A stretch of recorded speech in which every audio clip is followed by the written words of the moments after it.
Hey, well, here we are again. It's always something, just a probably short one for today, a quick fix, hopefully a quick fix. And we'll let you guys come along for the ride. I'll show you real fast what we're gonna be doing. Behind me here, I have a Mig Welder. It is an old school, it's probably like 15 plus years old. It's been through a couple typhoons. This past typhoon, it was underwater. And it shorted out or something it wasn't working and everything, and so we got to checking in on it, a buddy and me, and I found out that my handle, my trigger, actually shorted out, and it wasn't necessarily the motor and the transformer inside. But then when we got that figured out, then we went back in there and we had a fan that was going out, so we didn't want to cause the transformer to overheat. So today I found a cool fan that's going to be basically a plug and play.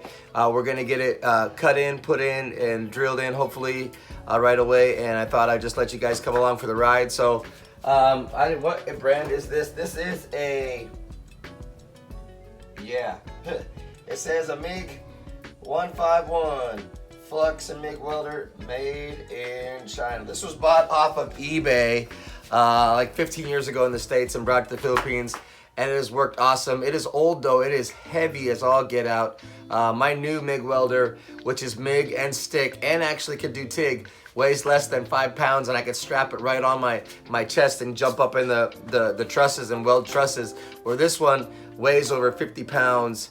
Practically, I think it's like 48 pounds, and it has little tires and everything. I've been meeting if we can get it working. I'm gonna build a stand. I'm gonna weld up a stand for it, so that'll be another video later on down the road. But yeah, I thought we would show you real fast, guys. We got this replacement fan right here. Came with wire. It's a straight 220. So basically, you know, you don't have to have a little inverter for it. So just a box fan that they use for like the videoke machines, or like, you know, a high-powered computer. We got that. It came with little shrouds that I probably won't use. And I'll open this up. I'll change the camera angle here in a second, but I'll open this up real fast. I already got all the screws out and everything. This is the transform for it, and basically the culprit right here is this fan. It shorted out. It was underwater. The water level, I'll show you here in a second, was up here. And so yeah, let's just jump into it. So here we are. We got the old fan here. And then here's the actual inside itself, the transformer, and all the different electrical connections in here. But you can see the water level where this was sitting on top of it. It was on the counter, and the water that came into the typhoon went up to there. It didn't short out, praise God, it didn't short out the actual transformer, but it did come up over this fan right here. And we tried to get it, but it's disconnected somewhere. So yeah, we're gonna go ahead and just splice this new fan into this, and hopefully just be able to put some screws through here from the other side that'll mount to here somehow. Haven't quite thought that far ahead. We'll figure it out, but it should be pretty simple. So yep, here is the welder. It's an older model, and like I said, it is super heavy, and it was a dual use. It could be used with gas, with the non-flux welding wire, or it could be used with the one that I'm using, which is flux. So there's our welder.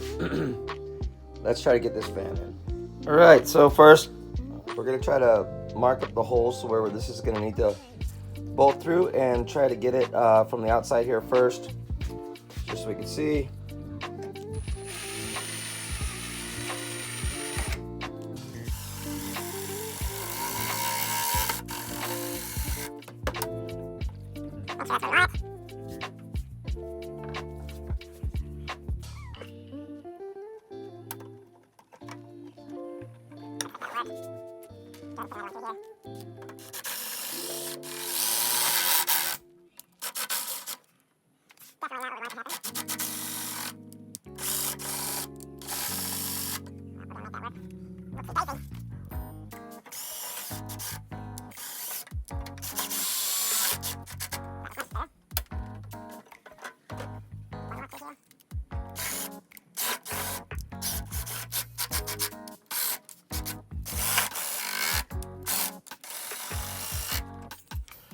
hopefully we can see kind of what's going on.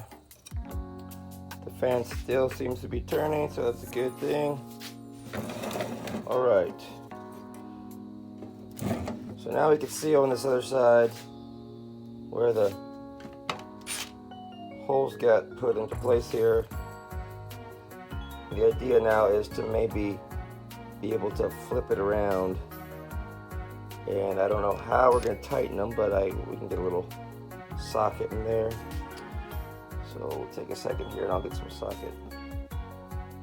Well, we got it flipped around, and we're just going to put these on here for now. You know, they're not all thread through bolts, but they will get the job done for now, so we can get it tested. So we're just gonna get it tightened down and then get it spliced in.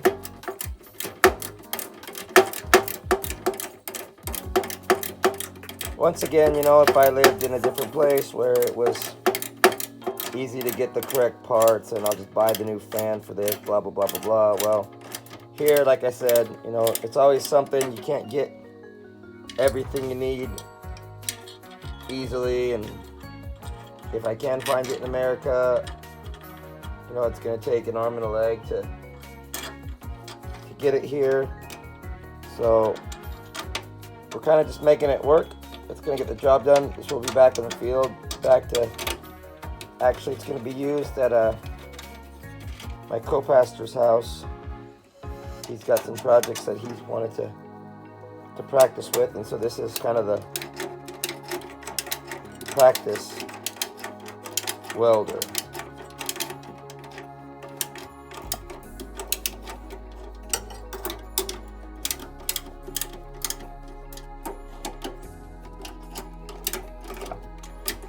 One last one to get it in here to the back.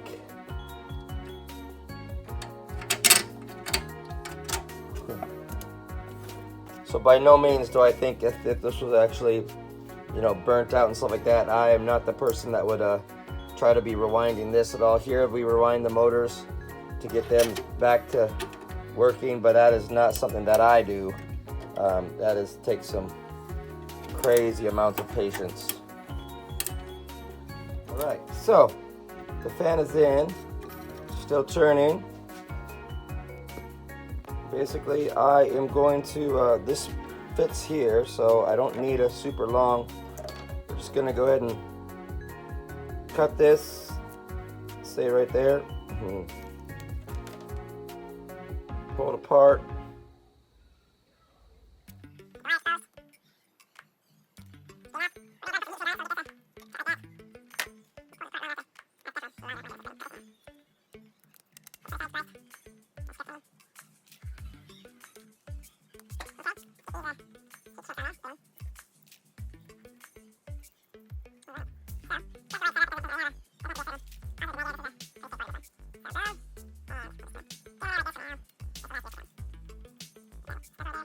All right, where's our trusty lighter?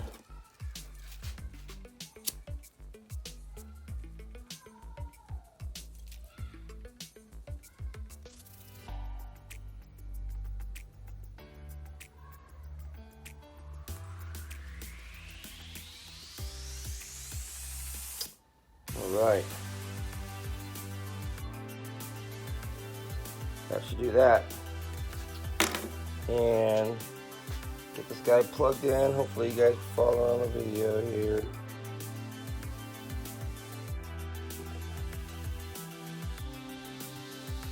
I think that's plugged in. Probably tuck that into there. I'll get this wired in here. The wire tie.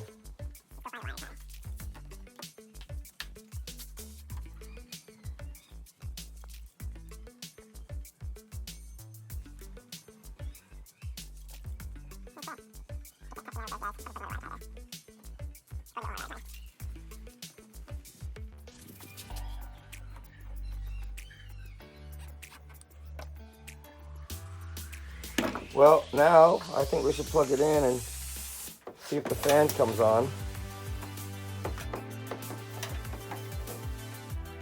That would be the best bet, and then we could shock the crap out of this guy over there to see if it actually works.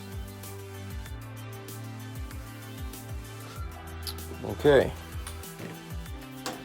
Well, we got our switch here that we got hopefully fixed. All right, so let's turn this sucker on. Hopefully nothing too crazy happens. Wow. Well, as you can hear, the fan is working, pushing air towards the transformer, which gets hot. And it's on here. We got the wire feed up. The wire feed is actually on the other side, but we got the ground here, so may as well just see flash alert coming at you. Oh wow.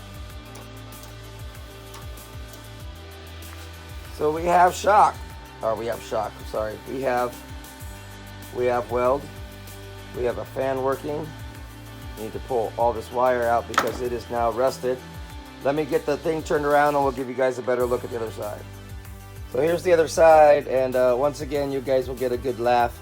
You know, I will show you real fast here what the correct roll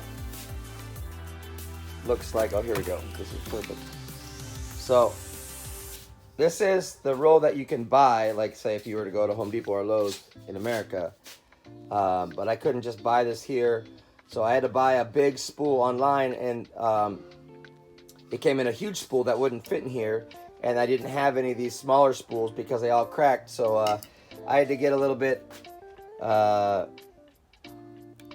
outside the box and had to make my own out of a plywood and a block of wood. So as you can see, hey, it gets the job done. Like I said, it's always something.